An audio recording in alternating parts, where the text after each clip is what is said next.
Morning students. जैसा कि आपको कल मैंने सेकंड चैप्टर का क्या कर दिया था, एंड कर दिया था। आज हमारा चैप्टर रहेगा तीसरा, जिसका नाम है संश्लेषित रेशे एवं प्लास्टिक। इसको ध्यान से समझना है, ठीक है ना।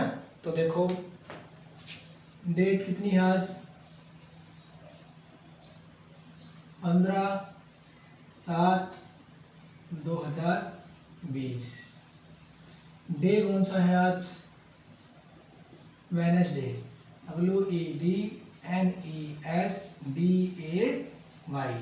ठीक है ना। और चैप्टर का नाम है चैप्टर 3 संश्लेषित रेशे व प्लास्टिक, यानी कि सिंथेटिक फाइबर। क्या होता है इंग्लिश में, सिंथेटिक फाइबर एंड प्लास्टिक, ठीक है। तो देखो इस चैप्टर में सबसे पहले हमें यह बताना चाहिए संश्लेषित रेशे क्या होते हैं, ठीक है ना। तो देखो सबसे पहले आपको नॉलेज के लिए बताता हूँ, आपने 7th क्लास में ये भी पढ़ा था, प्राकृतिक रेशे और संश्लेषित रेशे, ठीक है ना। तो प्राकृतिक रेशे पहले क्या होते हैं ये पता होना चाहिए। प्राकृतिक रेशे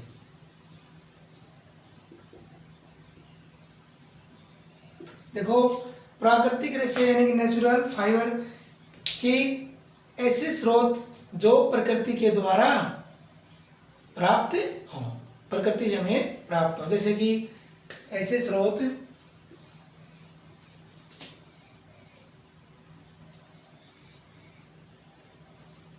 या ऐसे उपकरण या मान लो ऐसे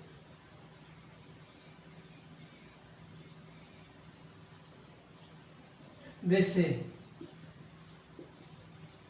जो प्रकृति से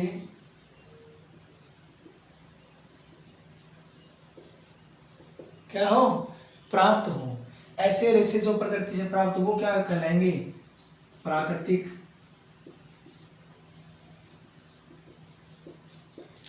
स्रोत कहलाते हैं। उदाहरण के लिए रेशम, ऊन,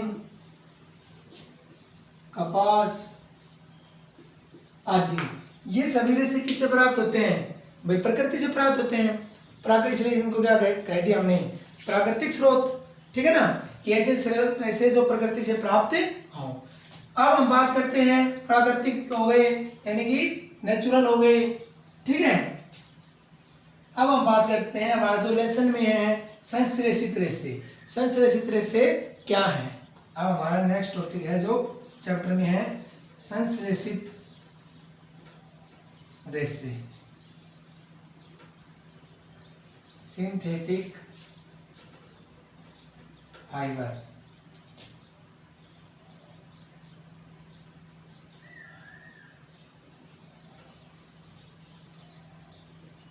देखो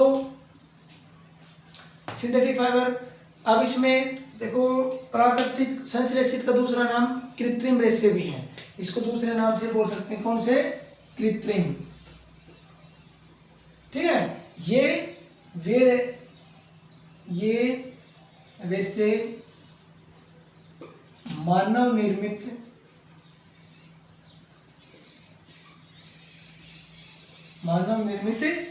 होते हैं। क्या होते हैं जो संश्लेषित रेशे वो क्या होते हैं, मानव के द्वारा बनाए जाते हैं। जैसे उदाहरण के लिए नायलॉन, एग्जाम्पल क्या हो गया, नायलॉन, रेयॉन, पॉलिएस्टर आदि, ये सभी क्या हो गए, संश्लेषित रेशे के। क्यों? क्योंकि ये मानव के द्वारा स्वयं बनाए जाते हैं, यानी मानव अपने हाथों से निर्मित करता है, इनको बनाता है, और वो प्रकृति से प्राप्त होंगे, वो क्या होंगे? प्राकृतिक होंगे। ठीक है ना? तो इन दोनों में अंतर समझ में आएगा, प्राकृतिक और संश्लेषित रेशे क्या होते हैं। ठीक है ना? अब देखो आगे, इसमें देखो कि संश्लेषित रेशों के प्रकार, इससे पहले हम पढ़ेंगे बहुलक क्या होता है। ठीक है ना? बहुलक क्या होता है, सेलुलोज क्या होता है, इनके बारे में भी जानकारी होनी चाहिए हमें। देखो इनको नोट कर लेना।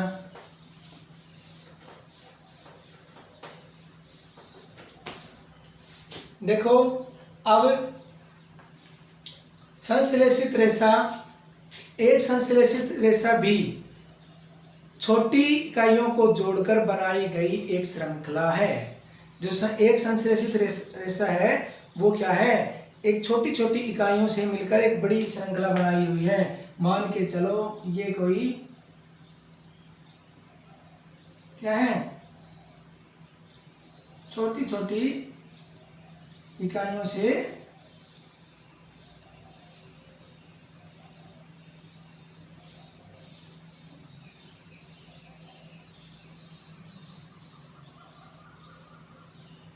क्या है?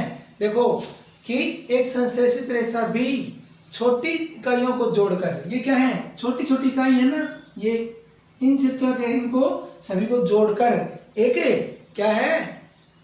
बनाई गई एक श्रृंखला है। तो ये क्या बना दी? कोई भी मान लो हमने क्या बना दिया? एक श्रृंखला बना, एक चैन बना दी, एक हार बना दिया। तो ये क्या है? छोटी छोटी श्रृंखलाओं को मिलकर एक बड़ी इकाई में एक बड़ी श्रृंखला बनाना क्या कहलाता है? बहुलक कहलाता है। यानी कि इस प्रकार की अनेक छोटी इकाई मिलकर एक बड़ी एकल इकाई बनाते हैं, यानी कि अनेक छोटी इकाई मिलकर बड़ी एक एकल इकाई बनाते हैं, उसे क्या कहेंगे? बहुलक कहेंगे। ठीक है ना? या इंग्लिश में बहुलक को बोलते हैं पॉलीमर। ठीक है ना? पॉलीमर कहेंगे। तो इसकी परिभाषा लिख लो आप। देखो बहुलक, इसकी परिभाषा लिखो। अनेक छोटी बहुलक, डालो टॉपिक बहुलक। अनेक छोटी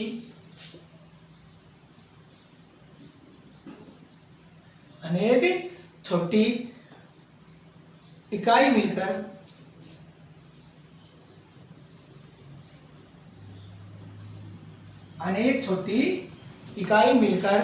क्या करती हैं?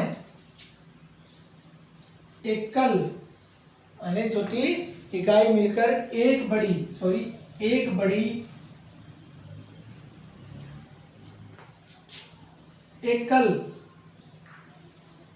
इकाई बनाती हैं। अनेक छोटी इकाई मिलकर एक बड़ी एकल इकाई बनाती है, उसे बहुलक कहते हैं।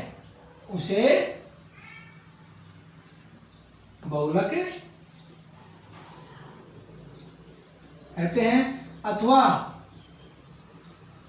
पॉलीमर कहते हैं। देखो अनेक छोटी इकाई मिलकर एक बड़ी एकल इकाई बनाती है, उसे तो बहुलक अथवा पॉलीमर कहते हैं। अब पॉली का अर्थ होता है अनेक या बहुत। पॉली का अर्थ क्या होता है? अनेक या बहुत। और मर का अर्थ क्या होता है? इकाई या भाग।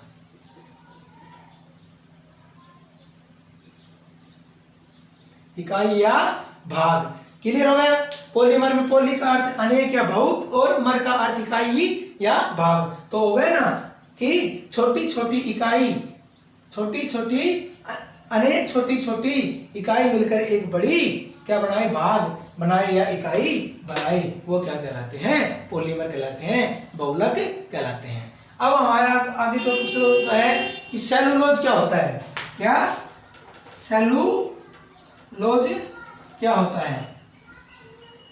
देखो सेलुलोज क्या होता है कि जो बहुलक प्रकृति में भी पाए जाते हैं। जो ये सेलुलोज होते हैं किसमें पाए जाते हैं? बहुलक होता है ना, जो हमारे अनेक छोटी छोटी इकाई होती है, इनके अंदर क्या पाए जाते हैं? सेलुलोज पाए जाते हैं। बहुलक प्रकृति में पाए जाते हैं। ठीक है, उदाहरण के लिए जैसे कपास क्या है, एक बहुलक है। उदाहरण क्या होगा इसमें, उदाहरण के लिए कपास एक क्या है, बहुलक है। ठीक है, कपास क्या है, एक बहुलक है, जो क्या है, जो क्या कहलाता है, सेलुलोज कहलाता है। क्या कहलाएगा, सेलुलोज।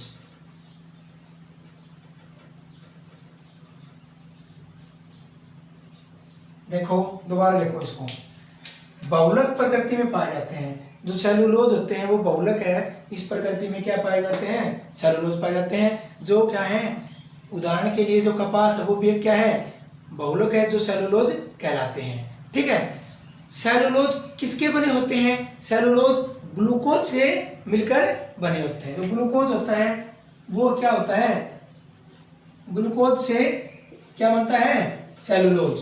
ग्लूकोज से क्या बनता है, सेलुलोज। क्लियर, यहां तक क्लियर हो गया। सेलुलोज समझ में आ गया, बहुलक समझ में आ गया, संश्लेषित रेशे क्या होते हैं। अब हमारा टॉपिक आगे बढ़ते हैं, संश्लेषित रेशों के प्रकार, synthetic fibre, types of synthetic fibre. देखो इसको नोट कर लेना और याद करना। अब देखो आगे,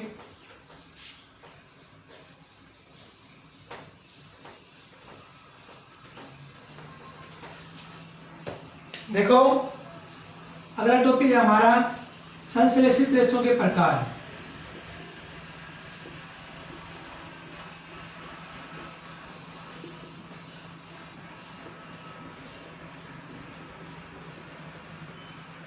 इसमें देखो types of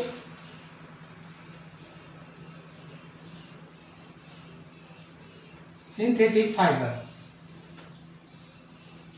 types of synthetic fibre, 3 types. Number 1 rayon, number 2 nylon, number 3 polyester व एक्रिलिक, एक्रिलिक बहुलक।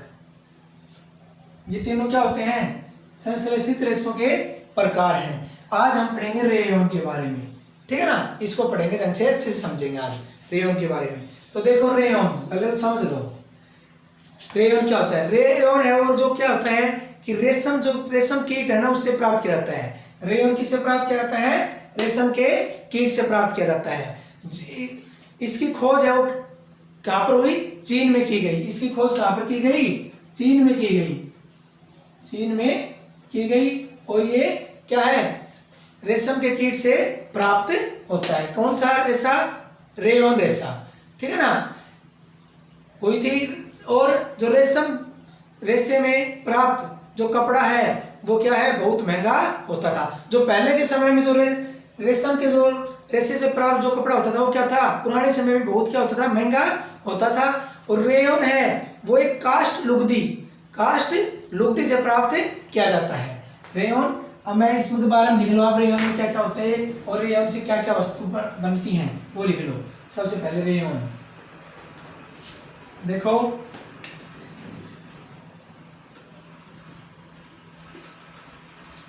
रेयन रेशम के कीट से प्राप्त होता है।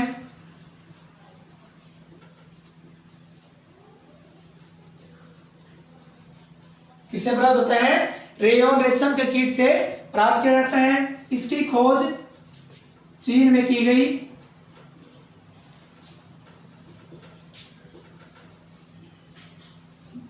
कहां पर की गई, चीन में की गई। इस रेशम रेशे से लिखवा के, रेशम रेशे से बने हुए कपड़े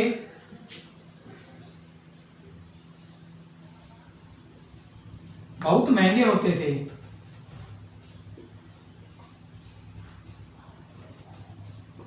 क्या होते थे, बहुत महंगे होते थे। अब इसमें रेयन जो रेशा वो प्राप्त किससे किया जाता था, काष्ठ लुगदी से प्राप्त किया जाता था। किससे प्राप्त किया जाता था? स्रोत, इसके स्रोत मतलब कहां से प्राप्त किया जाता था, लिख लेना, काष्ठ लुगदी से प्राप्त किया जाता था। ठीक है, आगे देखो कि रेयन के को कपास के साथ मिलाकर क्या बनाए जाते हैं? बिस्तर की चादर बनाई जाती हैं। इसके उपयोग मतलब कहां कहां पर होते हैं वो देखो। रेयन को उपयोग वो लिख लेना, इससे क्या क्या बनाए जाते हैं? रेयन को कपास के साथ मिलाकर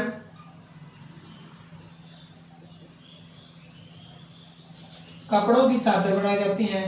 कपड़े की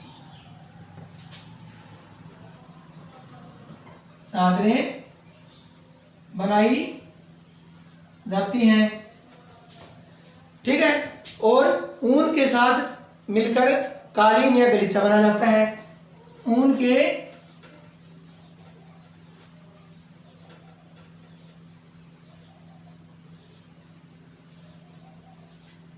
कालीन या